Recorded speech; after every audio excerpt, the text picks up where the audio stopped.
Good day, Codger Biker here, part 3, and as you can see we're at that stage where you can not really go back, so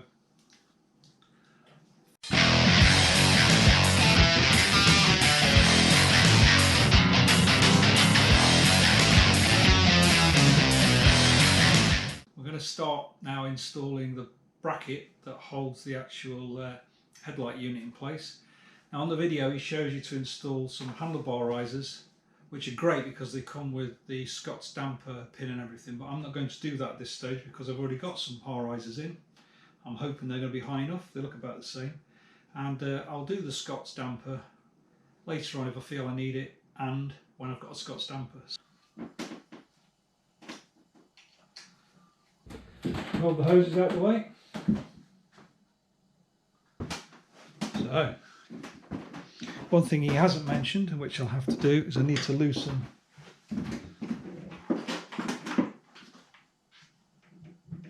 this side so I can get in. We're going to need access to that.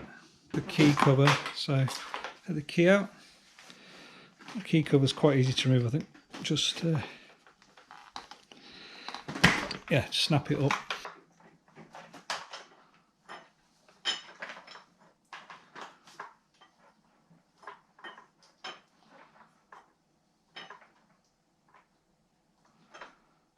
Appear to be the way to do it. I can already see the plastic shield's not going to fit back without some trimming. Again, these are cheap parts, but I'm going to have to trim that before it will fit back on the bike properly. So, but they are going to be very solid to hold the light, and they hold it central. And you can see here it's pre-drilled and tapped for the damper pin. So as you can see, it comes with the pin and the pin holder ready for your Scott's damper. I think that's brilliant. I'm not going to fit that at the moment, but in future I certainly will. If I fit that, I'd have to adjust the bar risers to be the same as the ones on the that came with the kit, rather than the ones that I've got on here already, which I will do at some point. Also, I have to cut the plastic a little bit, so I'm going to leave that for now, but that's for a future installation, and is a real bonus, I think. Okay, now it's time to start to move on to install the various lenses and the speedo, etc. Okay, one thing that is not mentioned in the instructions is this piece of whatever it is, rubber.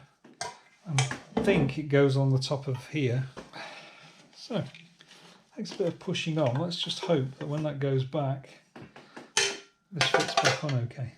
Oh yeah, doesn't seem to impede that at all. So I've fitted the ABS switch, I've fitted the USB, which I've put to one side because I know it's quite a tight fit. I'm probably never going to use that, but I will wire it up. I suppose I ought to remove this. Cup of tea, just for reference, I'm about 2.5 hours into this job. So I've got my grommets in place, now ready to fit the speedo, which has come on.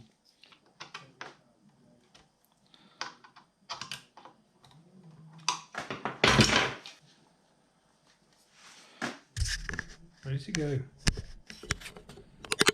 Okay, before you fit this bit, check that those two sides of that bracket are level, and do not put any force on this. Hold it with this, because if you cross thread that very easily, I think. Put absolutely no force on it whatsoever. Make sure the bike's properly stable as well, because it'll fall over. Okay, so it's just loosely on there, but they're in. It'll be very, very easy to either cross thread those or break the mouldings, so that's a very delicate job.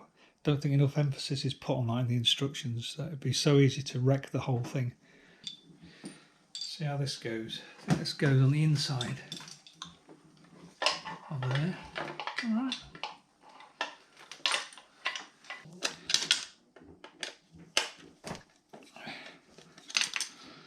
Okay, without fully tightening everything, just having a look at the alignment, things seem to be okay. Right, I'll now go and tighten all those up.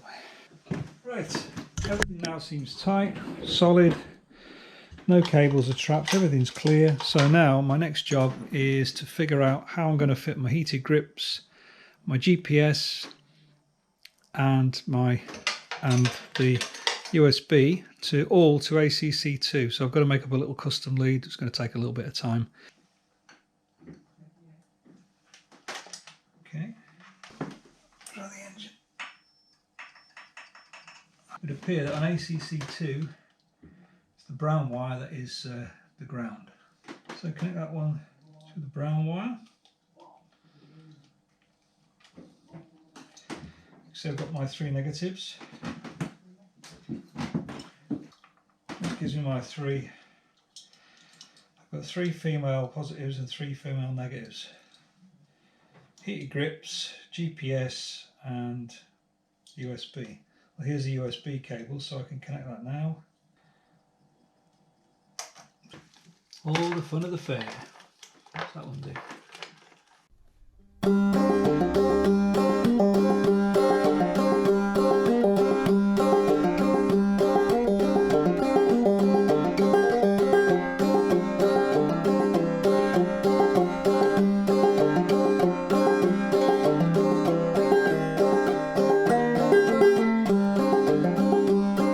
With everything connected, apart from the headlight and the indicators, in theory, I should be able to turn on and everything should light up. Kill switch. Yep. I'm not going to try starting it, but in terms of, seems everything at the moment is working. I might just now check my GPS comes on. So, my TomTom. Will it come on? Yes, we've got TomTom. The heated grips have lit up, and I've also got USB here, I noticed, lit up, so we're all good to go. Sorry, one in there. Okay, well I've been at this for over 5 hours, and it said to set aside 4 hours, but I'm taking my time with it. So I've got my 2 indicators and my headlight connection. At the bottom I've got my sat-nav connection poking out through the top. I hope that'll work. Probably cable tie it on the side of there. I've gently tightened everything up. I'm now checking everything moves well. There's no problems with the cables. I've not fastened the cables yet. Okay, they are quite something, aren't they? So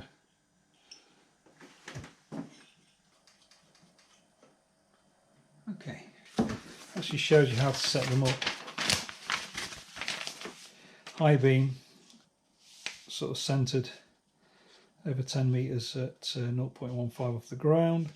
Tidy that up in a minute. Let's see whether we've got any headlights now they're connected. Whoa. Okay, so that's dip. I can see it's actually angled down. Main beam, dip, main beam, dip.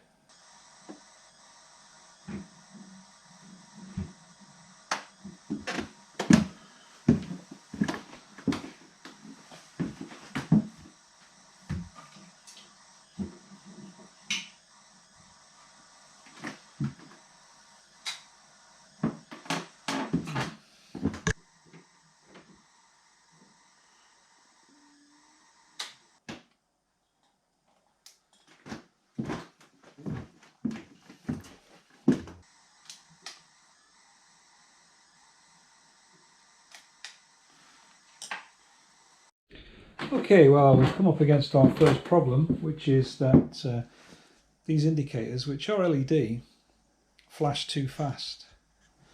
I've tried the stock ones if they flash at the right speed, but these ones, this is very common with indicators, they're not matched, flash too fast to be legal in England, so I can't use those. Right, so I think I've solved the problem of the indicator rate. I think it's that the KTM indicators are not true LED. They're LED there, but the system's not LED because it's got ballast resistors with the look of it built into the leads.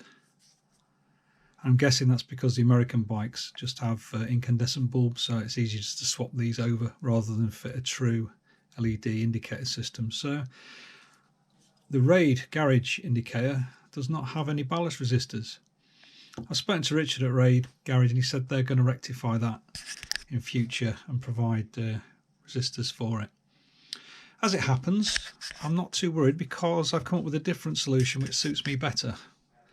I'm not really very keen on having the indicators in the fairing because I think they'll get broken. These are probably okay, but then the wiring sort of goes around the fork, so I'm going to solve it in a different way. Problems. Well, I'm going to leave it there for tonight. I'm going to pack away. It's very late and I've been doing this for quite a few hours, so I'll come back to that tomorrow. Codger Biker is out. So far so good. One minor snag.